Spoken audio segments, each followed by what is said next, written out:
Hello everyone, welcome to this channel. आज के इस वीडियो लेक्चर में हम डिस्कस करेंगे आपके सब्जेक्ट फ्लूइड मैकेनिक्स के बारे में। इससे पहले के लेक्चर में हमने डिस्कस किया था आपकी जो फ्लूइड की प्रॉपर्टीज़ थी उसके बारे में, प्रेशर एंड प्रेशर मेजरमेंट उसके बारे में डिस्कशन किया था, हाइड्रोस्टैटिक फोर्स क्या होता है उसके बारे में डिस्कस किया था, आपका बायोन्सी, फ्लोटेशन, मेटा सेंटर और मेटासेंट्रिक हाइट सबके बारे में हमने डिस्कस किया था। और आज हम एक इम्पोर्टेंट टॉपिक या एक इम्पोर्टेंट जो इस सब्जेक्ट का पार्ट है उसके बारे में डिस्कस करेंगे, जो कि आपका फ्लूइड काइनेमैटिक्स। सबसे पहले जब हमने इंट्रोडक्शन किया था इस सब्जेक्ट का तो हमने बताया था आपको कि जो पूरा सब्जेक्ट है वो 3 कैटेगरी में डिवाइड है। पहला आपका था फ्लूइड स्टैटिक्स, जो कि लगभग हम ख़त्म कर चुके हैं। उसके बाद था आपका फ्लूइड काइनेमैटिक्स और उसके बाद था आपका फ्लूइड डायनामिक्स। तो आज हम पढ़ने वाले हैं आपका एक इम्पोर्टेंट टॉपिक जिसका नाम है फ्लूइड काइनेमैटिक्स। तो चलिए स्टार्ट करते हैं आपका फ्लूइड काइनेमैटिक्स। तो सबसे पहले हम फ्लूइड काइनेमैटिक्स की बात अगर करें तो फ्लूइड काइनेमैटिक्स के बारे में हमने यह आपको बताया था कि इस सब्जेक्ट इस चैप्टर के अंदर हम केवल और केवल जो फ्लूइड है उसके फ्लो के बारे में पढ़ेंगे और उस पर लगने वाले जितने भी फोर्सेज है उसको हम कंसीडर नहीं करेंगे। फ्लूइड काइनेमैटिक्स में सबसे इंपॉर्टेंट ये है कि हम केवल और केवल फ्लो प्रॉपर्टीज़ जैसे वेलोसिटी, एक्सेलरेशन, इन सब के बारे में डिस्कशन करते हैं। तो अगर इसको हम समझे, इसको हम डिफाइन कर सकते हैं, it deals with the motion of fluid without considering the forces, without considering the forces. Force को नेगलेक्ट करते हुए हम केवल और केवल अगर फ्लो के बारे में बताएं तो हम उसको मानते हैं फ्लूइड काइनेमैटिक्स के बारे में। इसके बाद ये जो फ्लूइड काइनेमैटिक्स है उसमें 2 अप्रोच को काफ़ी इंपॉर्टेंट माना गया। पहला आपकी थी लैग्रेंजियन अप्रोच और दूसरा आपकी थी आयलेरियन अप्रोच। ये दोनों मेथड हैं। ये मेथड क्या है, किस फ्लो को किस हिसाब से आप डिस्क्राइब करते हैं, उन सब के बारे में। तो अगर हम पहली मेथड के बारे में बने जो कि आपका है लैग्रेंजियन मेथड, तो इस लैग्रेंजियन मेथड में क्या होगा, जब कभी भी आप जो फ्लो है, फ्लूइड का जो फ्लो है उसमें केवल एक पार्टिकल को कंसीडर करें और उस पार्टिकल के ऊपर ही हम स्टडी करें, तो वो जो मेथड है वो आपका लैग्रेंजियन मेथड होता है। इसका मतलब it deals with the study of single fluid particle, और फिर सब पार्टिकल्स के बारे में यह मान लिया जाता है कि सबका जो बिहेवियर होगा वो इस पार्टिकल के बिहेवियर की जैसा होगा। तो इसमें केवल और केवल एक फ्लूइड के एक पार्टिकल को कंसीडर किया जाता है, उसके ऊपर स्टडी की जाती है और बाकी सब पार्टिकल्स का बिहेवियर भी ऐसा ही मान लिया जाता है। दूसरी इसमें अप्रोच होती है आपकी आयलेरियन अप्रोच। दूसरी जो अप्रोच होगी वो होगी आपकी आयलेरियन अप्रोच या मेथड। तो इस आयलेरियन अप्रोच या इस मेथड में क्या होगा, इस अप्रोच में, इस मेथड में हम जो फ्लूइड के एक सर्टेन मास को कंसीडर करते हैं, उस सर्टेन मास का एनालिसिस किया जाता है और पूरे फ्लो के लिए उसको हम कंसीडर कर देते हैं। तो इसकी अगर हम बात करें, it deals with the certain mass of fluid, it deals with the certain mass of fluid. तो पूरे सब्जेक्ट में इन दोनों मेथड्स की बात होगी। तो जनरली अगर इनमें से भी हम कंपैरिजन करें तो आयलेरियन मेथड है वो काफ़ी आपका इजी पड़ जाता है as compared to the Lagrangian method, क्योंकि एक सिंगल पार्टिकल का एनालिसिस करना काफ़ी टफ होता है और एक सिंगल पार्टिकल के बजाय अगर हम एनालिसिस करें एक पर्टिकुलर मास का तो वो काफ़ी ईजी रहता है। तो जनरली जितनी भी यहाँ पे स्टडीज़ होंगी वो आयलेरियन अप्रोच की स्टडीज़ ज़्यादा होंगी, कभी कभी आपको लैग्रेंजियन मेथड भी दिख जाएगा। तो ये तो बात हुई आपकी जो फ्लूइड काइनेमैटिक्स है उसमें हम किन चीज़ों को पढ़ेंगे। नेक्स्ट हम डिफाइन करते हैं फ्लूइड काइनेमैटिक्स में जो कि है आपका टाइप्स ऑफ फ्लो। फ्लो की बात हो रही है तो फ्लो कितने प्रकार से डिफाइन किया जाता है उसको पढ़ना भी बहुत ज़रूरी है। तो चलिए अभी इसके बाद हम देखते हैं कि जो टाइप्स ऑफ फ्लो है वो कितनी कैटेगरी में डिवाइड किया गया है। तो अभी हम देखते हैं कि जो टाइप्स ऑफ फ्लो है उसको हम कैसे डिफाइन करते हैं। टाइप्स ऑफ फ्लो काफ़ी इम्पोर्टेंट फ्लोज़ में काउंट होगा। सबसे पहले अगर हम फ्लो की बात करें तो पहला आपका फ्लो होता है define study and unsteady flow. सबसे पहला अगर फ्लो को डिफाइन करें तो स्टडी और अनस्टडी फ्लो की हम बात करते हैं। तो कभी भी जो फ्लो होगा वो स्टडी होगा, अनस्टडी होगा, किसी प्रकार का भी होगा, तो सबसे पहले हमें ये देना है कि जो फ्लो प्रॉपर्टीज़ हैं वो कौन कौन सी जनरली कंसिडरिंग होती हैं। तो अगर हम एक पाइप फ्लो की बात करें तो जो वेलोसिटी है वो आपका एक्सेलरेशंस हैं, आपके प्रेशर है, आपका जो भी डेंसिटीज़ हैं, वो सारी फ्लो प्रॉपर्टीज़ हैं। तो अगर फ्लो प्रॉपर्टीज़ में किस हिसाब से चेंज होता है उसी प्रकार से फ्लो का नाम हम दे दिया जाता है। तो सबसे पहले हम देखते हैं कि स्टडी और अनस्टडी फ्लो को हम कैसे डिफाइन करें। तो उसके लिए अगर हम बात करें एक एग्जांपल की, सपोज आपके पास कोई भी इस तरह का क्रॉस सेक्शन है पाइप का और इसमें किसी भी फ्लूइड का फ्लो होता है। तो अभी हमें पहले ये डिफाइन करना है कि स्टडी फ्लो है या अनस्टडी फ्लो है। तो यहाँ पे फ्लो प्रॉपर्टीज सपोज वेलोसिटी की अगर बात करें तो सेक्शन की अगर हम बात करें तो वेलोसिटीज़ में चेंजेस हैं, लेकिन जब भी स्टडी और अनस्टडी की बात होती है तो जो चेंजेस होते हैं वो टाइम के रेस्पेक्ट में लिए जाते हैं, क्योंकि इसमें इम्पोर्टेंट है आपका टाइम के साथ अगर जो फ्लो प्रॉपर्टीज़ हैं वो चेंज नहीं होती हैं तो फ्लो आपका स्टडी फ्लो होता है, और टाइम के साथ अगर फ्लो प्रॉपर्टीज़ चेंज होती हैं तो आपका वो अनस्टडी फ्लो जाता है। यहाँ आपको स्पेस, यहाँ आपको ये सेक्शन पे तो दिख रहा है कि जो वेलोसिटी ऑब्वियसली चेंज होगी, पर जो फ्लो है वो स्टडी होगा या अनस्टडी। तो टाइम के रेस्पेक्ट में हम कैसे देखें, तो कभी भी टाइम की बात होती है तो एक पर्टिकुलर सेक्शन पे क्या हैपन हो रहा है या क्या वेलोसिटीज़ में चेंजेस आ रहे हैं उसके हिसाब से हम डिफाइन करते हैं। तो सपोज हम एक बात करें, कंसीडर करें एक सेक्शन यहाँ पे वन सेक्शन की, एक मोमेंट पे एक पार्टिकल को हमने यहाँ पे देखा और उसकी वेलोसिटी आपको मिली 2 मीटर पर सेकेंड सपोज। इसके थोड़ी देर बाद, कुछ टाइम बाद एक और पार्टिकल इधर आया, इसी पोजीशन पे आया, और उस पार्टिकल की भी वेलोसिटी आपको अगर मिलती है 2 मीटर पर सेकेंड। इसका मतलब जो वेलोसिटी है वो टाइम के साथ चेंज नहीं होती, तो फ्लो आपका कैसा हो जाएगा, स्टडी फ्लो। और अगर दूसरा पार्टिकल जो आया उसकी वेलोसिटीज़ 4 हो जाती, 5 हो जाती, तो टाइम के साथ वो वेलोसिटीज़ चेंज हो रही हैं, तो उस फ्लो को हम बोलेंगे अनस्टडी फ्लो। तो फ्लो प्रॉपर्टीज़ अगर समय के साथ, टाइम के साथ चेंज होती हैं तो आपका अनस्टडी, और अगर वो कांस्टेंट रहती हैं तो उसको हम बोलते हैं स्टडी फ्लो। अगर बात करें स्पेस के, तो यहाँ पे तो वेलोसिटीज़ चेंज हो रही हैं, तो टाइम की बात में आपको एक सेक्शन कंसीडर करना पड़ेगा और उसके साथ आपको एनालिसिस करना पड़ेगा। तो अगर हम बात करें सबसे पहले स्टडी फ्लो की, स्टडी फ्लो में क्या होगा, फ्लो प्रॉपर्टीज़ लाइक, जैसे हम एग्जांपल ले लेते हैं, velocity, pressure, density etcetera are constant with time, उसको हम डिफाइन करते हैं। A flow is said to be steady flow if the flow properties like velocities, density, pressure are constant with respect to time, the flow is known as steady flow, otherwise flow is known as unsteady flow. तो अगर हम बात करें unsteady flow की,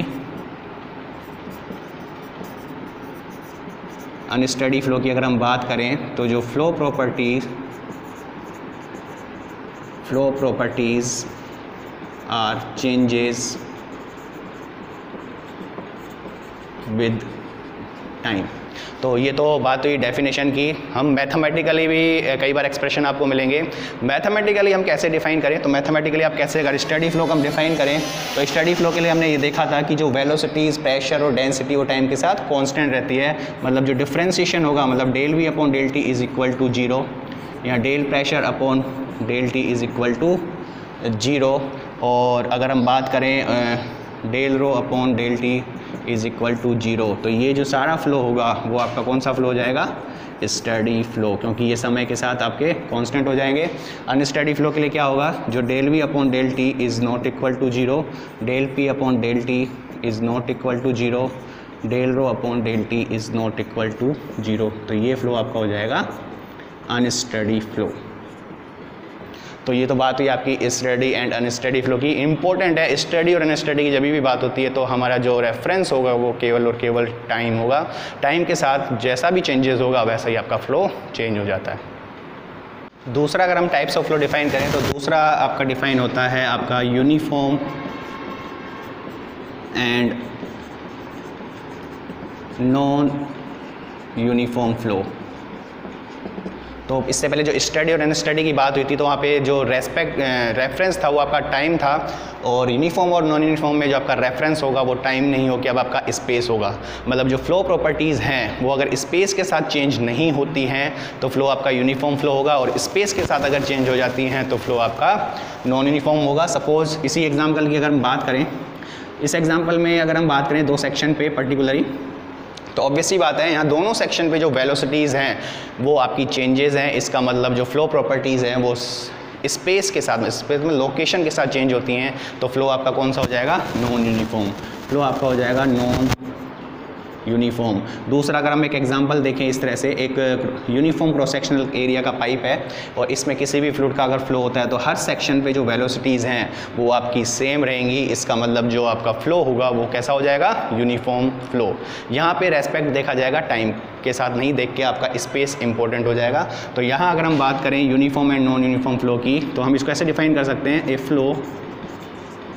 flow is said to be uniform flow if flow properties are not changes with space,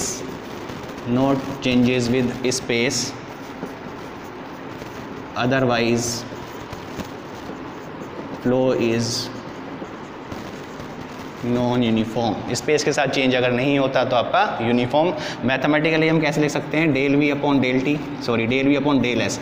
अब time नहीं आके आपका एस स्पेस आएगा is equal to 0, del p upon del s is equal to 0, del rho upon del s is equal to 0। तो इसको हम बोलते हैं यूनिफॉर्म फ्लो। अदरवाइज आपका अगर del v upon del s is not equal to 0, del p upon del s is not equal to 0, del rho upon del s is not equal to 0, तो इसको हम बोलते हैं नॉन यूनिफॉर्म फ्लो। कई बार ये mathematically बहुत ज़रूरत पड़ती है। मैथमेटिकली कोई इक्वेशन है उसमें हमें अजम्पशंस मानना है कि स्टडी है, अनस्टडी है, यूनिफॉर्म है, नॉन यूनिफॉर्म है, तो ये अजम्पशंस मानते हुए हम उसको रिप्लेस कर सकते हैं। तो ये था आपका uniform and non uniform flow. इसके बाद जो फ्लो डिफाइन होता है वो आपका होता है लेमिनार एंड टर्बुलेंट फ्लो। तो बात हम करें अगर लेमिनार एंड टर्बुलेंट फ्लो, अपने आप में ही ये काफ़ी बड़े लेक्चर हैं, टॉपिक हैं, लेकिन अभी हाल फिलहाल हमें इसको डिफाइन करने की ज़रूरत है। नेक्स्ट जब लेमिनार फ्लो के ऊपर हम डिस्कस करेंगे वहाँ पे और आपको क्लियरली अंडरस्टूड होगा कि जो लेमिनार फ्लो और टर्बुलेंट फ्लो है वो एक्चुअल में है क्या। अभी हमें ये ज़रूरत है कि इनको डिफाइन कैसे करें लेमिनार फ्लो और टर्बुलेंट फ्लो की। तो सबसे पहले अगर हम बात करें लेमिनार फ्लो की, तो जैसा नाम से जो लेमिनार वर्ड है ये आपका एक तरह से लेमिनेटेड शब्द से आया है। ऐसे एक लेमिनेटेड का मतलब हो गया कि एक लेयर के ऊपर दूसरी लेयर। और अगर हम इसको डिफाइन करें लेमिनार फ्लो को, अगर जो फ्लूइड पार्टिकल्स हैं वो अगर एक लेयर के फॉर्म में एक के ऊपर दूसरी स्लाइड करती हुई जाए, मतलब एक तरह से स्मूथ अगर फ्लो है तो वो फ्लो हमारा कौन सा हो जाता है? Laminar flow. तो इसको हम कैसे डिफाइन करें लेमिनार फ्लो को? The fluid particles moves in the form of layers, layers, मतलब एक लेयर दूसरी लेयर के ऊपर स्मूथली से अगर स्लाइड करे तो उस फ्लो को हम बोलते हैं लेमिनार फ्लो। और जनरली अगर लेमिनार फ्लो के एग्जांपल की बात करें तो इसका जो एग्जांपल है, the flow of blood in veins, मतलब जो ब्लड का जो फ्लो होता है अपने बॉडी में या वीन्स में, तो वो एक तरह से प्रदर्शित करता है, आपको शो करता है लेमिनार फ्लो को। तो अगर हम बात करें लेमिनार फ्लो या टर्बुलेंट फ्लो की है तो एक और इम्पोर्टेंट पैरामीटर है जिसको हम बोलते हैं रेनॉल्ड नंबर।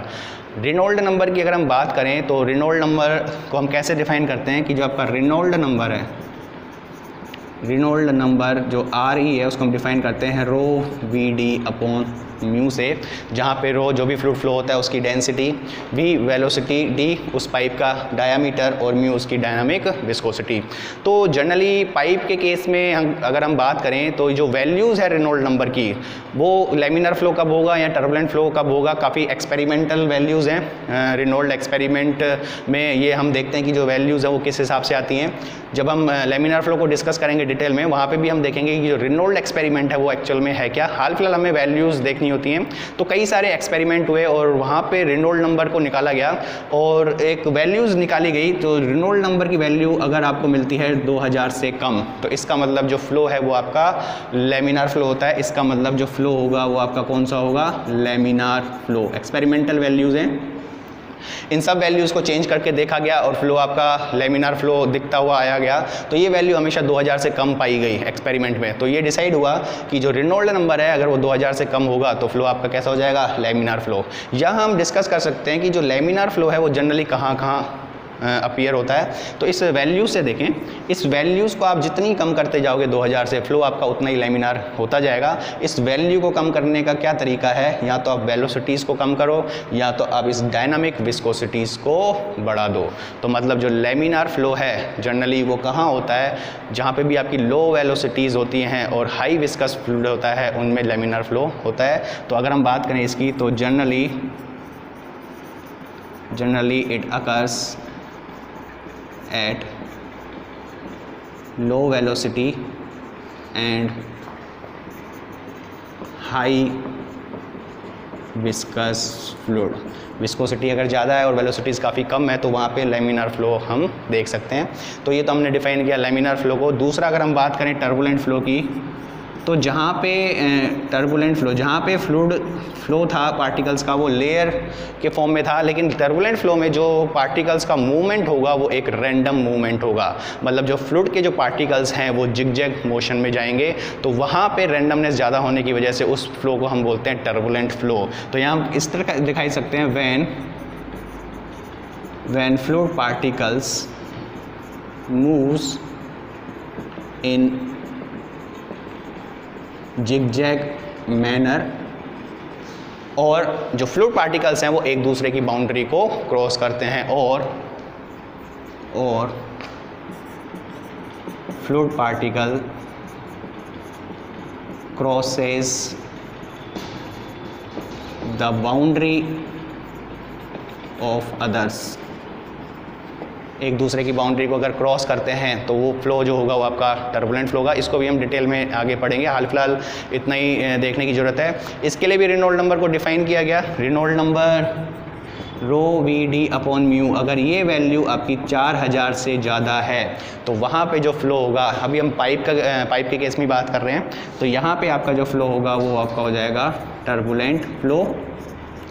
और जनरली ये बात की जाती है कि ये जो फ्लो है वो जनरली कहाँ हो सकता है। तो वैल्यू जितनी आप 4000 से ज़्यादा होती जाएगी फ्लो आपका और टर्बुलेंट होता जाएगा। इस वैल्यू को कैसे हम बढ़ा सकते हैं, या तो आप वेलोसिटी को बढ़ाओ और या तो इस डायनामिक विस्कोसिटी को कम कर दो। तो टर्बुलेंट फ्लो है वो जनरली कहाँ पे होगा, हाई वेलोसिटीज़ और लो विस्कस फ्लूइड के लिए। यहाँ इसकी हम बात करें, it occurs at high velocity और low viscosity fluid.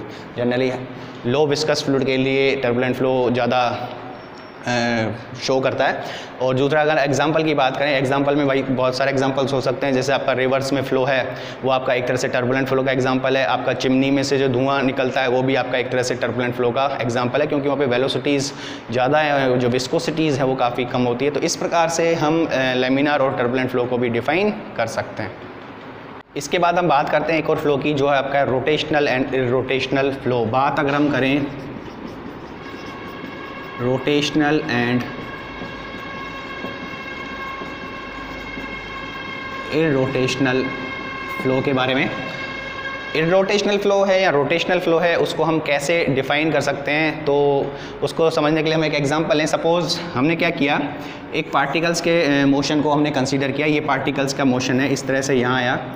Single particles के मोशंस की अगर हमने बात की तो इसको हम एग्जांपल से देख सकते हैं। सपोज़ ये दूसरा एक हमने और कंसीडर किया फ्लो का। तो देखो रोटेशनल और रोटेशनल फ्लो को हम कैसे डिफाइन कर सकते हैं कि अलोंग द फ्लो, अगर फ्लो के साथ साथ जो फ्लूइड पार्टिकल हैं वो अपने ऑन सेंटर मास सेंटर पर रोटेट होते हों तो उस फ्लो को हम बोलते हैं रोटेशनल फ्लो। सपोज इसकी पोजीशन यहाँ पे ये थी, कुछ टाइम बाद यहाँ पे ये हुई, कुछ टाइम बाद यहाँ पे ये हुई, कुछ टाइम बाद यहाँ पे ये हुई।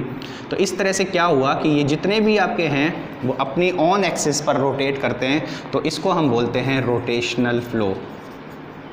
इसको हम बोलेंगे रोटेशनल फ्लो। और अगर जो पार्टिकल्स हैं वो केवल मोशन में हैं लेकिन अपनी ऑन एक्सिस पर रोटेट नहीं होते तो इसको हम बोलते हैं इररोटेशनल फ्लो। इसको हम बोलेंगे इररोटेशनल फ्लो। तो कैसे डिफाइन करें रोटेशनल और इररोटेशनल फ्लो को? तो रोटेशनल फ्लो की अगर हम पहले बात करें, रोटेशनल फ्लो की बात करें, the particles rotate about their on axis. Rotational flow के लिए the particle rotates about their on axis. और इररोटेशनल की अगर हम बात करें, इररोटेशनल फ्लो की बात करें तो इसमें हम कह सकते हैं कि the particles don't rotate about their on axis. खुद की एक्सिस पे अगर रोटेशन है अलोंग द मोशन, फ्लो के साथ साथ, मोशन के साथ साथ, ये ध्यान रखना, मोशन के साथ साथ पार्टिकल्स रोटेट भी करते जाते हैं तो फ्लो आपका रोटेशनल होगा। और अगर वो रोटेट नहीं करेंगे तो फ्लो आपका इररोटेशनल होगा। ये तो डेफिनेशन की बात हुई। आगे हम देखेंगे कि जो रोटेशनल कंपोनेंट है मैथमेटिकली वो कैसे डिफाइन होता है। हाल फिलहाल तो हमें ये समझने की ज़रूरत है कि ये जो इसको कैसे हम डिफाइन कर सकते हैं। दूसरा, अगर हम रोटेशनल फ्लो की बात करें कि रोटेशन नहीं हो रहा, इसका मतलब वहाँ पर कोई भी टॉर्क आपका नहीं लग रहा है। टॉर्क की अगर हम बात करें, हमने पहले लेक्चर में कहा था जो टॉर्क है वो होता है mu d u upon d y. तो यहाँ पे जो टॉर्क वैल्यू की जीरो तभी होगी जब ये विस्कोसिटी क्या होगी, जीरो। मतलब अगर नॉन विस्कस फ्लूइड है तो वो आपका एक तरह से इररोटेशनल फ्लो को डिफाइन करता है। यहाँ पे जो कि विस्कोसिटी है वो हम जीरो मानेंगे तभी आपका टॉर्क जीरो होगा। मतलब कोई भी शेयर स्ट्रेस या शेयर फोर्स नहीं लग रही इसलिए वो रोटेट नहीं कर रहा, इसका मतलब टॉर्क जीरो है। और टॉर्क जीरो क्यों है? क्योंकि उसकी विस्कोसिटी क्या है आपकी, जीरो। तो जनरल इररोटेशनल फ्लो के लिए जो विस्कस यानी जो विस्कोसिटी है वो as a non viscous fluid के लिए हम इम्पोर्टेंट लेते हैं। उसके बाद एक और फ्लो को हम जनरली डिफाइन करते हैं जो कि आपका है कंप्रेसिबल एंड इनकम्प्रेसिबल फ्लो। तो बात करें अगर हम कंप्रेसिबल फ्लो की, सबसे पहले तो कंप्रेसिबल फ्लो में क्या होगा कि यदि आपका जो फ्लो है, फ्लो के दौरान जो डेंसिटीज़ हैं वो चेंज होए तो उसको हम बोलते हैं कंप्रेसिबल फ्लो। मतलब जो फ्लूइड है उसको हम कंप्रेस हो रहे हैं किसी सेक्शन पे तो इसको हम डिफाइन कर सकते हैं density are changes along the flow, तो इसको हम बोलते हैं कंप्रेसिबल फ्लो। और इनकम्प्रेसिबल फ्लो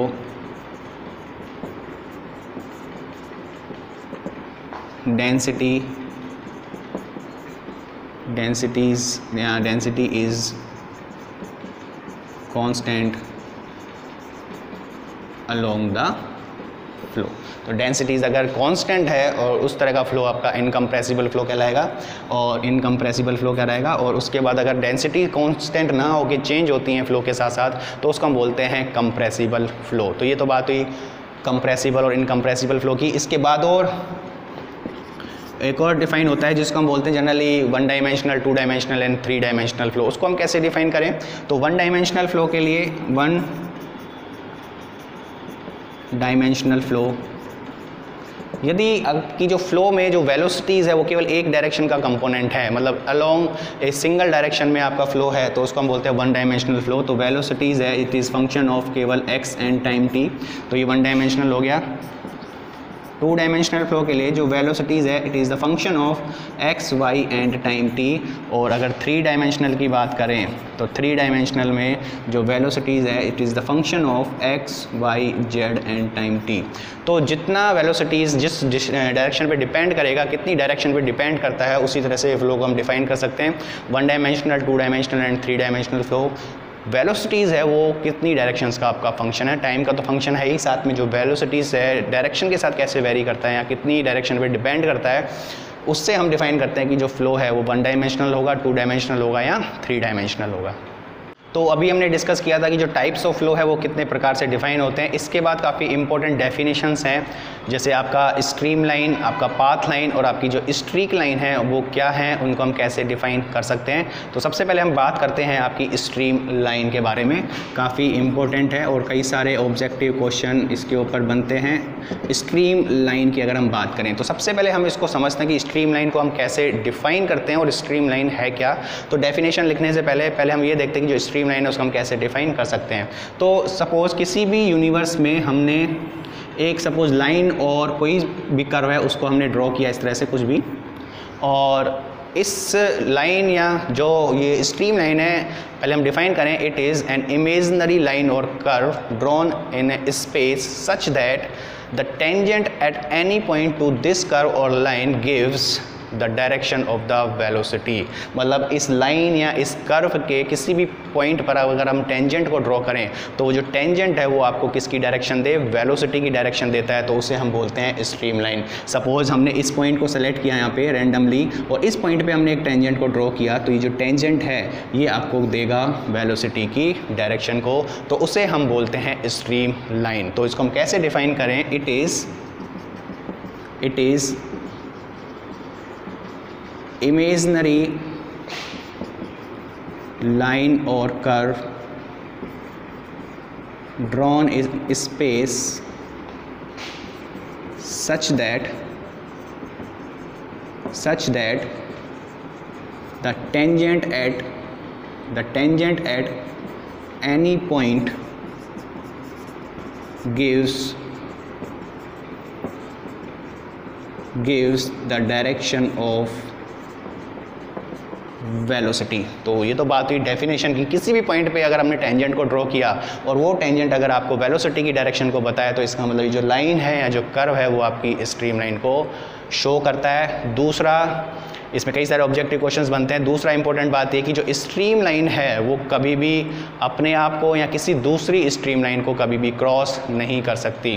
क्यों नहीं कर सकती क्रॉस? सपोज हम एक एग्जांपल लें, यही स्ट्रीम लाइन अगर आगे जाके इस तरह से क्रॉस करते हम तो एक ही पॉइंट है, लेकिन यहाँ पे जो टेंजेंट हैं वो दो होंगे। मतलब एक ही पॉइंट पर दो टेंजेंट, मतलब एक ही पॉइंट पे जो वेलोसिटी की डायरेक्शन होगी वो कभी भी दो डिफाइन नहीं हो सकती हैं। इसीलिए जो स्ट्रीम लाइन है वो कभी भी एक दूसरे को या खुद को इंटरसेक्ट नहीं करती हैं। तो इम्पोर्टेंट पॉइंट की अगर हम बात करें, स्ट्रीम लाइन काफ़ी इम्पोर्टेंट है। Stream line can never intersect each other, क्योंकि अगर आप इंटरसेक्ट करते हो तो एक पॉइंट पे वेलोसिटी की दो डायरेक्शन दिखाएगा जो कि आपकी पॉसिबल नहीं है। दूसरा, वेलोसिटी का केवल एक कंपोनेंट होगा, इसकी परपेंडिकुलर डायरेक्शन में जो वेलोसिटी है कंपोनेंट है वो जीरो होगा। तो अगर हम बात करें in perpendicular direction the component of velocity is zero. तो जैसे सपोज अगर इस पॉइंट की बात करें तो इसके अलोंग, इसके परपेंडिकुलर डायरेक्शन में जो वेलोसिटी का कंपोनेंट है वो क्या होगा, जीरो होगा। तीसरा इंपॉर्टेंट पॉइंट ये है कि जो ये स्ट्रीम लाइन है वो एक पर्टिकुलर टाइम पर एक स्नैपशॉट खींचा गया है जो डिपेंड करता है टाइम का। तो अगर हम बात करें, stream line is a instantaneous snapshot, मतलब टाइम इज़ इम्पोर्टेंट। एक पर्टिकुलर टाइम में एक खींचा गया स्नैपशॉट है जो कि आपको एक पर्टिकुलर टाइम की कंडीशंस के बारे में बताता है। तो इसी से ही हम देखेंगे कि जो आगे इक्वेशन है स्ट्रीम लाइन की वो कैसे डिफाइन होती है। तो ये तो हम बात करें थे डेफिनेशन की। इसके बाद हम देखते हैं कि जो इक्वेशन है स्ट्रीम लाइन की वो हम कैसे डिफाइन करते हैं। तो हम देखते हैं कि जो इक्वेशन है उसको कैसे डिफाइन करें। तो बात हम करें इक्वेशन ऑफ स्ट्रीम लाइन। तो सपोज़ हम एक रिजल्टेंट वेलोसिटी की बात करें तो रिजल्टेंट वेलोसिटी को आप इस तरह से लिख सकते हो, जहाँ पे u, v और w आपका x, y और z डायरेक्शन में वेलोसिटीज़ को शो करता है। u को हम कैसे डिफाइन कर सकते हैं, u आपका है change in distance x upon time t। हम v को भी चेंज कर सकते हैं, it is dy upon dt। तो अभी हमने डिस्कस किया था कि जो ये स्ट्रीम लाइन है एक फ़िक्स टाइम पे स्नैपशॉट है, मतलब टाइम हमेशा कांस्टेंट, एक फ़िक्स टाइम की अगर हम बात करें जैसे dt dx/u लिख सकते हैं। यहाँ से अगर हम dt की बात करें तो ये लिख सकते हैं dy/v। तो इन दोनों को अगर हम कंपैरिजन करें, क्योंकि एक फिक्स टाइम की बात होती है, तो यहाँ से जो इक्वेशन है dx/u is equal to dy/v, ये आपकी इक्वेशन ऑफ स्ट्रीम लाइन, और ये किस में है, 2 डायमेंशनल। और अगर 3 डायमेंशनल की बात करें तो dx/u dy/v और इज़ इक्वल टू z/w। तो कई सारी छोटे न्यूमेरिकल्स हैं इसके ऊपर सॉल्व होते हैं। अभी हमारा जो इक्वेशन है वो इम्पोर्टेंट है। ऑब्जेक्टिव में अगर आपको इस तरह की इक्वेशन दिखती है तो आप समझ जाना it is the equation of stream line. दूसरा हम डिफ़ाइन करते हैं पाथ लाइन के बारे में। तो पाथ लाइन, जैसे हमने अभी स्ट्रीम लाइन को डिफ़ाइन किया था, ऐसे ही डिफ़ाइन होती है आपकी पाथ लाइन। पाथ लाइन का मतलब है यहाँ पे अब केवल एक सिंगल पार्टिकल्स को डिफरेंट टाइम इंटरवल में देखा जाएगा कि उसका जो पाथ है वो कहाँ कहाँ जाता है। सपोज हमने एक टाइम t पे यहाँ पे देखा, ये टाइम t पे एक पार्टिकल यहाँ था, और कुछ टाइम t मतलब t प्लस dt पे ये पार्टिकल यहाँ आया, कुछ टाइम बाद टाइम t प्लस 2 dt पे यहाँ आया, कुछ टाइम बाद t प्लस 3 dt पे यहाँ आया। सिंगल पार्टिकल्स के अगर मोशन की बात करें डिफरेंट टाइम इंटरवल की, और जिससे आपको ये पाथ मिलता है उसी को आप बोलते हो पाथ लाइन, मतलब इसको हम बोलते हैं पाथ लाइन। तो इसको हम कैसे डिफ़ाइन कर सकते हैं पाथ लाइन को? पाथ लाइन को आप ऐसे डिफ़ाइन कर सकते हो, एक सिंगल पार्टिकल का डिफरेंट टाइम में जो भी उसका मोशन जिस लाइन द्वारा प्रदर्शित करते हैं उसे हम बोलते हैं path line. The motion of single particle with different interval of time is known as path line. मतलब जो ट्रेस्ड आप कर रहे हो लाइन को उसको हम बोलते हैं पाथ लाइन। तो जहाँ हमने देखा था कि जो स्ट्रीम लाइन है वो कभी भी एक दूसरे को क्रॉस नहीं कर सकती, लेकिन जो पाथ लाइन है उसमें क्रॉस करने में कोई प्रॉब्लम नहीं, क्योंकि ये केवल आपका फ़्लो को बताता है। तो हो सकता है कि जो फ़्लो है वो यहाँ से यहाँ आएगा, क्योंकि ये वेलोसिटी की डायरेक्शन पॉइंट पे नहीं देता, केवल ये एक सिंगल पार्टिकल्स के फ़्लो की बात होती है। हम देखेंगे कि स्टेडी फ़्लो के लिए जनरली जो आपकी तीनों लाइनें हैं, आपकी जो स्ट्रीम लाइन है, आपकी जो पाथ लाइन है और आपकी जो स्ट्रीक लाइन है, वो कोइंसाइड कर जाती हैं एक दूसरे के साथ। ऑब्जेक्टिव में कई बार क्वेश्चन पूछा हुआ है, क्योंकि वहाँ पे जो कंपोनेंट्स हैं वो आपके सेम हो जाते हैं और लाइंस आपकी सेम हो जाती हैं फॉर स्टडी फ्लो ओनली। तो ये तो बात हुई है हमारी पाथ लाइन के बारे में, एक सिंगल पार्टिकल अलग अलग टाइम पर कहाँ कहाँ मूव करता है और इससे जो ट्रेस्ड जो पाथ बनता है उसको हम बोलते हैं पाथ लाइन। इसके बाद एक और लाइन डिस्कस की जाती है जिसको हम बोलते हैं स्ट्रीक लाइन। हमने अभी पढ़ा था आपका स्ट्रीम लाइन, लेकिन ये जो लाइन है उसको हम बोलते हैं स्ट्रीक लाइन। तो सबसे पहले तो हम इसको डेफिनेशन से डिफ़ाइन करते हैं। तो इसको कैसे डिफ़ाइन करते हो, हम इसको ऐसे डिफ़ाइन कर सकते हैं कि यह अलग अलग पार्टिकल्स के लिए अलग अलग पार्टिकल्स, ध्यान रखना यहाँ पे पार्टिकल्स अलग अलग हैं। जो अलग अलग पार्टिकल हैं यदि वो एक फिक्स्ड पॉइंट से गुजरते हैं तो उनका जो लोकस बनता है वो आपका होता है स्ट्रीक लाइन। मतलब it is the locus of different particles passing through fixed point. एक फिक्स्ड पॉइंट से डिफरेंट पार्टिकल्स अगर वहाँ से निकलते हैं तो वो जो लोकस बनता है उसको हम बोलते हैं स्ट्रीक लाइन। सपोज कैसे हम इसको शो कर सकते हैं, सपोज ये कोई ओरिजिन है, यहाँ से कई सारे पार्टिकल्स आपके निकलते हैं, तो ये पार्टिकल्स यहाँ पे भी जा सकते हैं, यहाँ से ये पार्टिकल्स यहाँ से भी जा सकते हैं, ये पार्टिकल्स आपके, तो इधर से जितने भी पार्टिकल्स हैं वो यहाँ भी जाते हैं, इधर भी जा रहे हैं, यहाँ भी जा रहे हैं। तो यहाँ इन तीनों को अगर हम कंसीडर करें तो यहाँ से निकलने वाले जो भी पार्टिकल्स हैं वो यहाँ से या यहाँ से या यहाँ से, इन तीनों फिक्स्ड पॉइंट से पास होते हैं। और ये फिक्स्ड पॉइंट तो आपका है ही। तो यहाँ से अगर हम एक लाइन को ड्रॉ करें तो ये लाइन आपकी होती है स्ट्रीक लाइन। मतलब it is the locus of different particles passing through the fixed point. Fixed point का मतलब है यहाँ ये फिक्स्ड पॉइंट हो गया, यहाँ से भी सारे पार्टिकल्स जा सकते हैं, यहाँ से भी सारे पार्टिकल्स, यहाँ से भी सारे पार्टिकल्स, इन सबको अगर एक लाइन से आप जोड़ते हो तो जो लोकस बनता है उसको हम बोलते हैं स्ट्रीक लाइन। तो ये इतना इंपॉर्टेंट नहीं है, जो आपका स्ट्रीम लाइन है और जो आपका पाथ लाइन है उसके बारे में ज़्यादा क्वेश्चंस बनते हैं, पर डेफिनेशन पॉइंट ऑफ व्यू से आप ये याद रख सकते हो, it is the locus of different particles passing through the fixed point. तो ये तो हमने बात की जितनी भी आपकी लाइंस डिफाइन होती है, स्ट्रीम लाइन, पाथ लाइन और स्ट्रीक लाइंस, उन सब के बारे में। इसके बाद हम एक और इम्पोर्टेंट टॉपिक को डिस्कस करेंगे जो कि आपकी है कंटिन्यूटी इक्वेशन। फ्लूइड काइनेमेटिक्स में काफ़ी इंपॉर्टेंट है आपकी जो कंटिन्यूटी इक्वेशन है उसको हम कैसे डिफाइन करें। तो कंटिन्यूटी इक्वेशन की अगर हम बात करें, कंटिन्यूटी इक्वेशन, तो सबसे पहला इसका यही क्वेश्चन बनता है कि जो कंटिन्यूटी इक्वेशन है वो किसके ऊपर बेस्ड है। तो हमेशा ध्यान रखना, it is based on the conservation of mass. तो सबसे ऑब्जेक्टिव में है it is based on conservation of mass, it is based on conservation of mass. Continuity equation जो है वो कंजर्वेशन ऑफ मास पर आधारित है। उसके बाद इसको डिफाइन करना होता है 1 डायमेंशनल के लिए, 3 डायमेंशनल के लिए हम उसको कैसे डिफाइन करते हैं। तो सबसे पहले अगर हम बात करें study and 1 dimensional flow. 1 dimensional flow की पहले भी हम बात कर चुके हैं कि जो वेलोसिटीज़ है वो केवल और केवल एक ही डायरेक्शन का कंपोनेंट है, तो वो आपका 1 डायमेंशनल फ्लो होता है। कैसे कंटिन्यूटी इक्वेशन को हम डिफाइन करते हैं, तो सपोज़ हम एक एग्जांपल लेते हैं। एक इस तरह का कोई क्रॉस सेक्शनल एरिया है और इसमें फ़्लो होता है किसी भी लिक्विड का, और यहाँ पे हमने 2 सेक्शन कंसीडर किए हैं। तो सबसे पहले ये समझने की बात होती है कि जो कंजर्वेशन ऑफ मास है वो क्या है।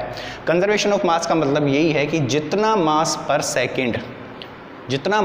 सेकेंड इस सेक्शन 1 से निकलेगा उतना ही मास पर सेकेंड इस सेक्शन 2 से निकलना चाहिए। यही आपका है कंजर्वेशन ऑफ मास, जब तक आप ना तो इसमें कोई मास ऐड करते हो और जब तक ना तो इसमें से कोई मास और लीव करता है।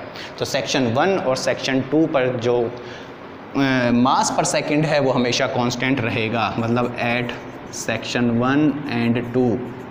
तो सेक्शन 1 की अगर हम बात करें तो मास पर सेकेंड सेक्शन 1 पर और मास पर सेकेंड सेक्शन 2 पर हमेशा बराबर रहेगा, जब तक कि आप इसमें कोई मास ऐड या इसमें से रिलीव नहीं करते।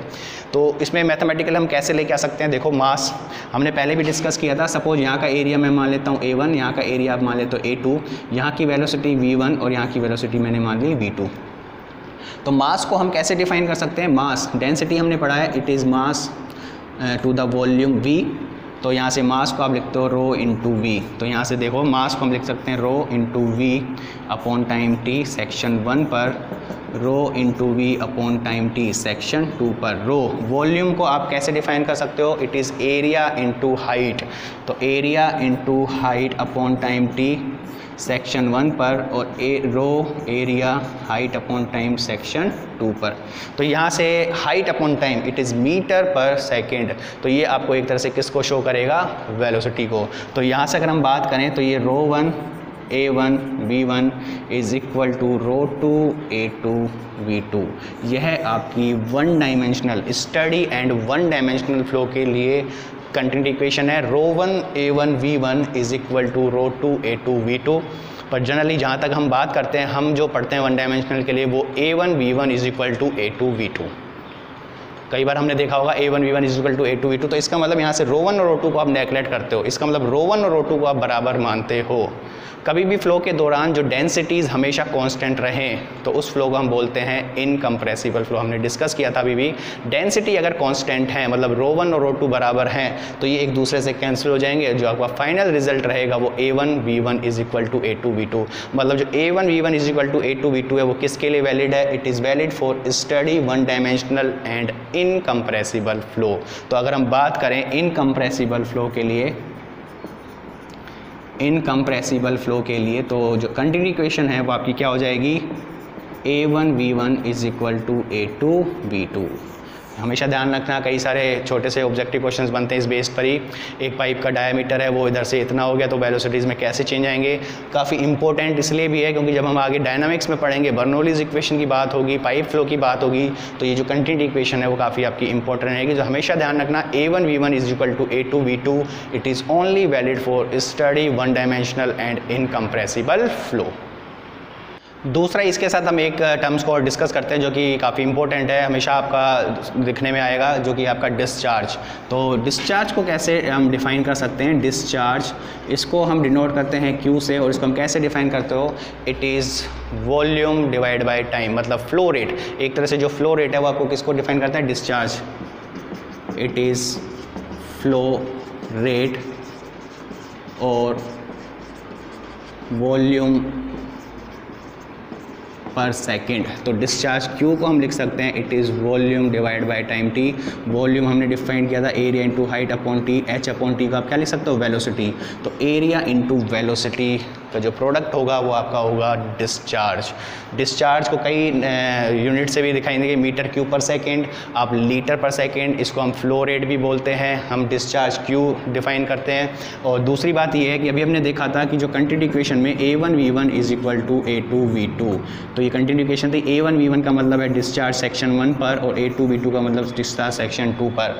इसका मतलब जो अभी हमने डिस्कस किया था, इस कंडीशन में सेक्शन 1 और सेक्शन 2 पर जो डिस्चार्ज होगा Q1 और Q2 हमेशा बराबर रहेगा।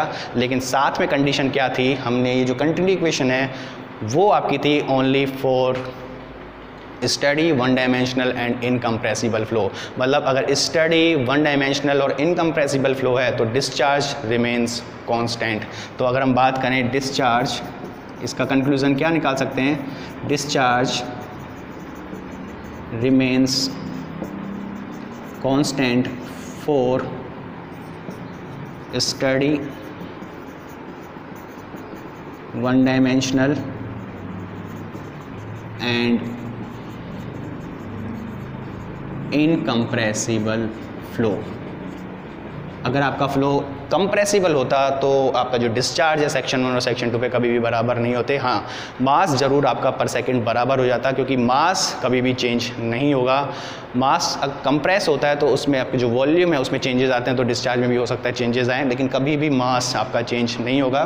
तो ये ध्यान रखना, Q1 is equal to Q2 वो भी काफ़ी इंपॉर्टेंट है। अगर आपका वन डायमेंशनल स्टडी और इनकम्प्रेसिबल फ्लो है तो डिस्चार्ज को हम बराबर मान सकते हैं।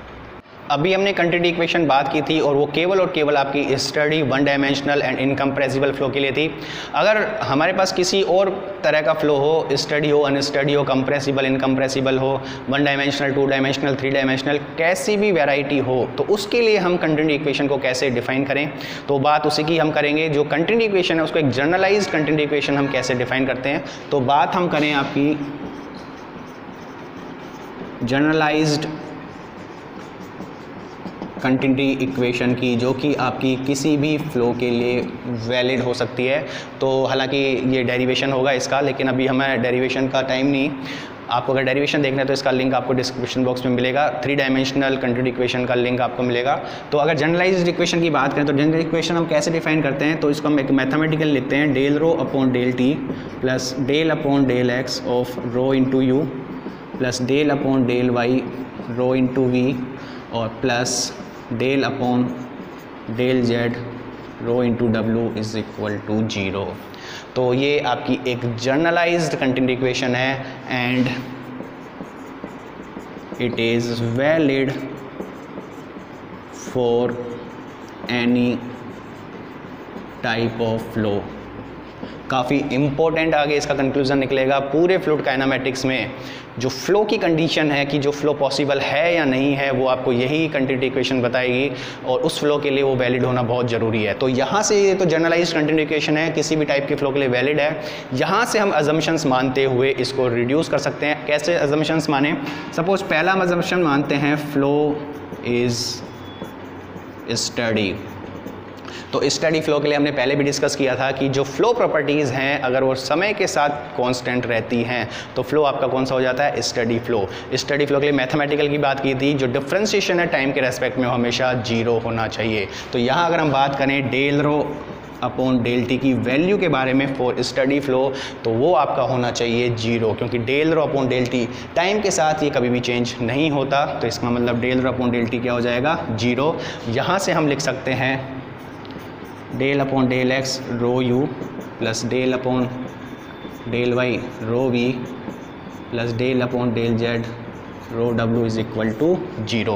तो ये जो है वो केवल और केवल किसके लिए वैलिड होगी, स्टडी फ्लो के लिए। कंप्रेसिबल भी हो सकता है, इनकम्प्रेसिबल भी हो सकता है, 1 2 3 डायमेंशनल कुछ भी हो सकता है, लेकिन स्टडी फ्लो हमने अजम्पशंस माना तो ये होगा ओनली फॉर स्टडी फ्लो। अगर दूसरे अजम्पशंस की बात करें, दूसरा अजम्पशन अगर हम बात करें, flow is incompressible, flow is incompressible. हमने ये भी डिस्कस किया था कि जो अगर इनकम्प्रेसिबल फ्लो होगा तो उसमें क्राइटेरिया क्या रहेगा, तो हमेशा ध्यान रखना फ्लो अगर आपका इनकम्प्रेसिबल है तो डेंसिटी हमेशा क्या रहती है, कांस्टेंट। इनकम्प्रेसिबल के लिए जो डेंसिटी है वो हमेशा क्या रहेगी, कांस्टेंट। तो यहाँ से हम कंक्लूजन निकाल सकते हैं। अभी तक ये जो डेंसिटी है वो डिफरेंशिएशन के अंदर है, जैसे ही एक वेरिएबल होता तो हम इसको बाहर नहीं निकाल सकते थे क्योंकि वो डिपेंड हो सकता था एक्स वाई जेड किसी के ऊपर भी, लेकिन जो रो है अगर वो कांस्टेंट है, किसी के ऊपर डिपेंड नहीं करता, तो इस रो को हम यहाँ से बाहर निकाल सकते हैं, यहाँ से बाहर निकाल सकते हैं और यहाँ से बाहर निकाल सकते हैं। तो जैसे हम इसको यहाँ से बाहर निकालते हैं रो, तो अंदर आपका बचता है del u upon del x plus del v upon del y plus del डब्ल्यू upon del z equal to 0। तो यहाँ से एक इम्पोर्टेंट कंक्लूजन निकलता है, क्योंकि डेंसिटी जो है वो कभी भी आपकी 0 नहीं हो सकती। इसका मतलब अगर 2 टर्म का प्रोडक्ट है तो वो बराबर 0 आता है, तो उनमें से कोई एक 0 होगा, लेकिन यहाँ पे डेंसिटी कभी भी 0 नहीं हो सकती। अगर डेंसिटी कभी भी 0 नहीं हो सकती तो इसका मतलब जो del u upon del x plus del v upon del y plus del डब्ल्यू upon del z is equal to 0, ये आपकी कंटिन्यूटी इक्वेशन है और it is valid for steady incompressible and 3 dimensional flow. 2 dimensional के लिए del u upon del x plus del v upon del y आपकी 0 हो जाएगी। ये डेरिवेशन होता है, कन्वेंशनल आपकी जो भी एग्जाम्स होते हैं उसमें कई बार पूछा जाता है, आपको लिंक भी इसका प्रोवाइड किया जाएगा डिस्क्रिप्शन बॉक्स में। पर अभी हाल फिलहाल समझने की ज़रूरत ये कि del u upon del x plus del v upon del y plus del डब्ल्यू upon del z is equal to 0। सबसे इम्पोर्टेंट बात ये है कि किसी भी फ्लो के लिए इसका वैलिड होना ज़रूरी है कि जो फ्लो है वो पॉसिबल तभी होगा जब इस कंटिन्यूटी इक्वेशन को सेटिस्फाइड करेगा। कई सारे ऑब्जेक्टिव क्वेश्चंस बनते हैं, कई सारे क्वेश्चंस पूछे जाते हैं, तो हमारा एक बेसिक रूल हमेशा ध्यान रखना, अगर आपका फ्लो की कोई भी कंडीशंस देता है या फ्लो के ऊपर कोई भी क्वेश्चंस आता है तो ये ज़रूर इसको सेटिस्फाइड करेगा। अगर ये इसको सेटिस्फाइड नहीं करता तो इसका मतलब फ्लो आपका पॉसिबल नहीं है। तो बात हम करें अगर 2 डायमेंशनल के लिए, तो स्टडी एंड 2 डायमेंशनल फ्लो के लिए बात करें, स्टडी एंड 2 डायमेंशनल फ्लो की अगर हम बात करें, 2 डायमेंशनल फ्लो और del u upon del x plus del v upon del y is equal to 0। साथ साथ में ये किसके लिए वैलिड है, इनकम्प्रेसिबल फ्लो के लिए, इनकम्प्रेसिबल फ्लो, क्योंकि ये हमने अजम्पशंस माना था इनकम्प्रेसिबल फ्लो के लिए। तो यहाँ से कंक्लूजन निकलता है कि any flow must satisfied the continuity equation. तो यहाँ से जो कंक्लूजन है important, any flow must satisfies the continuity equation if continuity equation is not satisfied, it means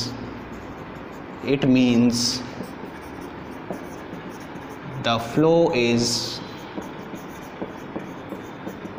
not possible. कभी भी फ्लो अगर आपका पॉसिबल है वो तभी होगा जब वो कंटिन्यूटी इक्वेशन को सेटिस्फाइड करेगा, क्योंकि वो कंजर्वेशन ऑफ मास है। कंजर्वेशन ऑफ मास एक यूनिवर्सल है, कभी भी आप उसमें चेंजेस नहीं कर सकते, वो हमेशा सेटिस्फाइड होना ही होना है। तो मतलब कभी भी क्वेश्चन आए आपको कुछ क्लू नहीं मिलता तो आप हमेशा इसको अप्लाई करके देखो, क्योंकि तो वैलिड है। जैसे हम कंजर्वेशन ऑफ मास है, कंजर्वेशन ऑफ एनर्जी है, ये एक बेसिक चीज़ें हैं जो कभी ना कभी आपको यूज़ होती है। आपको क्वेश्चंस में बताएगा नहीं कि इसको यूज़ करना है, आपको खुद समझना चाहिए कि फ़्लो की अगर बात है तो ये इसको ज़रूर सेटिस्फाइड करेगा। काफ़ी इंपॉर्टेंट कंक्लूज़न है और इसी कंक्लूज़न के ऊपर हम देखते हैं एक न्यूमेरिकल को हम कैसे सॉल्व कर सकते हैं। तो चलिए एक क्वेश्चन को डिस्कस करते हैं। क्वेश्चन है आपका, the velocity component in x and y direction are given by u is equal to lambda x y cube minus x square y, v is equal to x y square minus 3/4 y raise to power 4, then find the value of lambda for incompressible flow. तो बात अगर हम question की करें तो question में क्या दिया हुआ है, क्वेश्चन में आपको u को डिफाइन किया गया है, वैल्यूज़ दी हुई है lambda x y cube minus x square y, और v को आपको डिफाइन किया गया है x y square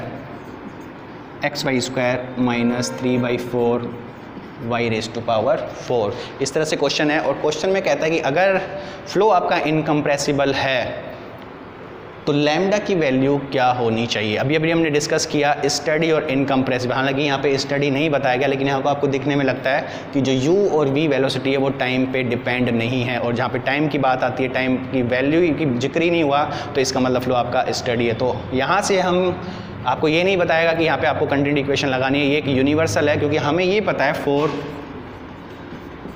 for study and incompressible flow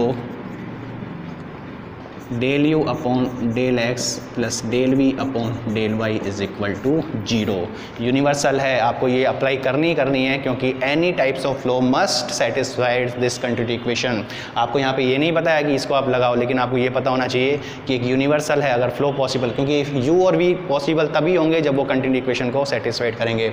तो एक लाइन में आपको यहाँ से आंसर मिलेगा, क्योंकि देखो del u upon del x partial differentiation, ये डेल हम अभी तक यूज़ करते आ रहे हैं। पार्शियल डिफरेंशिएशन का मतलब है कि जिसके रेस्पेक्ट में आप डिफरेंशिएशन कर रहे हो वो आपका वेरिएबल होगा, बाकी उस दूसरा भी होगा वो आपको कांस्टेंट मानना पड़ेगा। तो अगर मैं u का x के साथ डिफरेंशिएशन करूँगा तो y को कांस्टेंट मानना पड़ेगा, y के साथ करोगे तो x को कांस्टेंट मानना पड़ेगा। तो यहाँ से u अपॉन डेल u, यहाँ से अगर हम बात करें del upon del x of values है lambda x y cube minus x square y, और plus del upon del y values है आपकी x y square minus 3/4 y raise to power 4।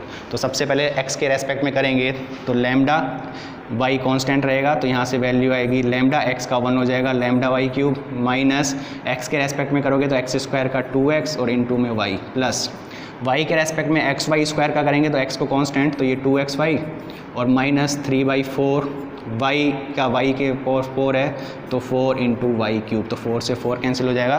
तो यहाँ से अगर हम बात करें इज इक्वल टू 0, तो यहाँ से अगर हम बात करें 2xy से 2xy कैंसिल हो जाएगा, तो यहाँ से 4 से 4, तो यहाँ 3y क्यूब, यहाँ लैम्डा वाई क्यूब, तो वाई क्यूब अगर कॉमन लें तो यहाँ से लैम्डा और वहाँ से -3 इज इक्वल टू 0, तो यहाँ से वैल्यू आपकी आती है lambda is equal to 3।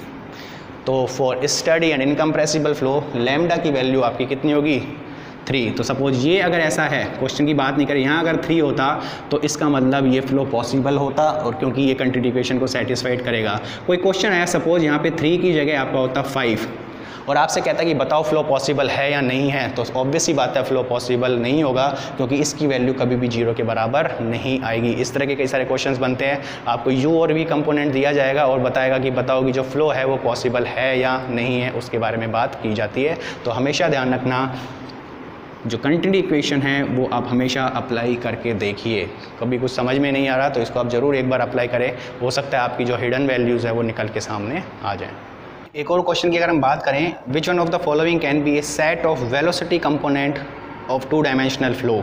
4 option दिए हुए हैं, A option B C D 4 option दिए हैं, और पूछा गया कि इनमें से कौन सा वेलोसिटी कंपोनेंट है जो सेट हो सकता है 2 डायमेंशनल फ्लो के लिए। तो सबसे पहले अगर हम ऑप्शन ए की बात करें, ऑप्शन ए में आपको दिया हुआ है x plus y, option A में आपका दिया है u बराबर x प्लस वाई और v is equal to x square plus y square. तो इसको हम चेक करते हैं कि जो सेट हो सकता है कि फ़्लो का नहीं हो सकता। तो हमेशा फ़्लो की जब भी बात होती है तो हमें कंटिन्यूटी इक्वेशन को देखना होता है कि वो सेटिस्फाइड हो रही है या नहीं हो रही है। तो ऑप्शन ए की अगर हम बात करें तो del u upon del x plus del v upon del y की वैल्यू निकालते हैं, और ये वैल्यू किसके बराबर होनी चाहिए 0 के बराबर। तो देखते हैं कि 0 के बराबर है या नहीं।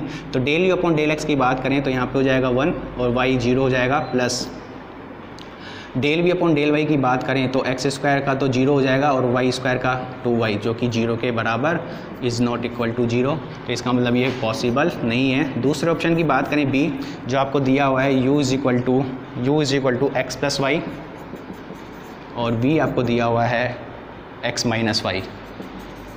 तो इसको हम चेक करते हैं, del u upon del x plus del v upon del y की वैल्यू निकाल के देखते हैं। तो del u upon del x, इसको अगर डिफ्रेंशिएशन करें x के रेस्पेक्ट में तो x का तो 1 और y का 0, प्लस v का डिफ्रेंशिएशन करें y के रेस्पेक्ट में तो x का तो हो जाएगा 0 और माइनस y का हो जाएगा -1। तो ये हो जाएगा 1 - 1 इज इक्वल टू 0। मतलब ये जो सेकंड ऑप्शन है वो आपको कंटिन्यूटी इक्वेशन को सेटिस्फाइड करता है, तो ये ऑप्शन आपका राइट हो जाएगा। बाकी ऑप्शन चेक करने की ज़रूरत नहीं है। आप चेक कर सकते हो u is equal to x y, v equal to x upon y, u is equal to x square plus y square, v is equal to x square minus y square. तो इस तरह के question आपके बनते हैं, लेकिन यहाँ आपको ये नहीं बताएगा कि यहाँ पे आप कंटिन्यूटी इक्वेशन को सेटिस्फाइड करवाओ। कभी भी फ्लो पॉसिबल या इन चीज़ों की बात हो तो हमेशा continuity equation del u upon del x plus del v upon del y की वैल्यू निकालो और उसको 0 के बराबर या 0 कैलकुलेट करो कि आ रही है या नहीं आती है। एक और क्वेश्चन को डिस्कस करते हैं। The x component of velocity in incompressible and two dimensional is u is equal to 1.5x, u is equal to 1.5 times of x। It is found that at any point 1,0 the y component velocity is 0। किसी 1,0 पे जो y component की velocity है वो आपको मिलती है 0। Then find the y component velocity, मतलब हमें क्या निकालना है, हमें इस v की वैल्यू को निकालना है। कंडीशंस दी हुई है 1,0 पे आपकी जो v है वो इक्वल टू 0 आती है। तो इस क्वेश्चंस को कैसे करें, मैंने पहले भी डिस्कस किया था। कभी भी u और v या फ्लो की बात होती है तो हमेशा जो फ्लो है वो कंटिन्यूटी इक्वेशन को सेटिस्फाइड करेगा। तो यहाँ पे भी जो u और v कंपोनेंट होंगे वो कंटिन्यूटी इक्वेशन को ज़रूर सेटिस्फाइड करेंगे। इसका मतलब अगर हम बात करें कंटिन्यूटी इक्वेशन की 2 डायमेंशनल के लिए तो del u upon del x plus del v upon del y की वैल्यू होनी चाहिए आपकी 0। तो यहाँ से अगर हम बात करें del u upon del x, x का डिफ्रेंशिएशन यू का डिफ्रेंशिएशन एक्स के साथ करोगे, इसका डिफ्रेंशिएशन तो ये हो जाएगा 1.5 plus del v upon del y is equal to 0। मुझे क्या कैलकुलेट करना है, v। तो यहाँ से हम v को कैलकुलेट कर सकते हैं। कैसे करेंगे, यहाँ अगर हम बात करें del v upon del y की इज इक्वल टू -1.5 और यहाँ बात करें डेल वी की तो इस -1.5 इंटू डेल वाई। तो यहाँ से मुझे v चाहिए है डिफ्रेंशिएशन, तो दोनों तरफ हमें क्या करना पड़ेगा, इंटीग्रेशन। ये इंटीग्रेशन तो यहाँ से हो गया v -1.5 टाइम्स y और प्लस में आएगा एक कांस्टेंट c। तो जैसे ही आपको ये कांस्टेंट c मिल जाएगा वैसे ही आपको वैल्यू मिल जाएगी v की। इस c को हम कैसे कैलकुलेट करें, उसके लिए आपके पास कोई ना कोई बाउंड्री कंडीशन या कोई ना कोई इन्फॉर्मेशन ज़रूर होगी। इन्फॉर्मेशन दी हुई है कि 1,0 कोई ऐसा पॉइंट है जहाँ पे जो v कंपोनेंट है, मतलब जो y कंपोनेंट की वेलोसिटी है वो 0 है। मतलब अगर y की वैल्यू यहाँ पे 0 रखेंगे तो v की वैल्यू आपको क्या मिलेगी, 0। तो यहाँ से अगर हम कंडीशन लगाएं, तो किसी पॉइंट y इक्वल टू 0 पर तो v की वैल्यू आपको 0 है, तो 0 इज़ इक्वल टू -1.5 और y की वैल्यू 0। तो ये 0 y है, यहाँ 0 जैसे ही रखेगा ये भी क्या होना चाहिए, 0 होना चाहिए। ये आपको बताया गया है प्लस c, तो यहाँ से c की वैल्यू क्या थी आपकी 0। तो इसका मतलब जो v कंपोनेंट है वो यहाँ पुट करते ही आपकी y 1.5 टाइम्स ऑफ y। तो x कंपोनेंट आपका ये होगा और y कंपोनेंट आपका ये होगा। आपका आंसर सही है या नहीं है उसका क्रॉस चेक भी कर सकते हो, क्योंकि u और v कंटिन्यूटी इक्वेशन को सेटिस्फाइड करने चाहिए। कैसे करने चाहिए, del u upon del x plus del v upon del y की वैल्यू 0 के बराबर होनी चाहिए। Del u upon del x, यहाँ देखिए del u upon del x कितना आ जाएगा 1.5 प्लस डेल वी ये अपॉन वाई ये हो जाएगा -1.5। तो ये और ये कैंसिल होकर वैल्यू आती है आपकी 0 की। आप क्रॉस चेक भी कर सकते हो कि जो आपकी u और v कंपोनेंट हैं वो पॉसिबल है या नहीं।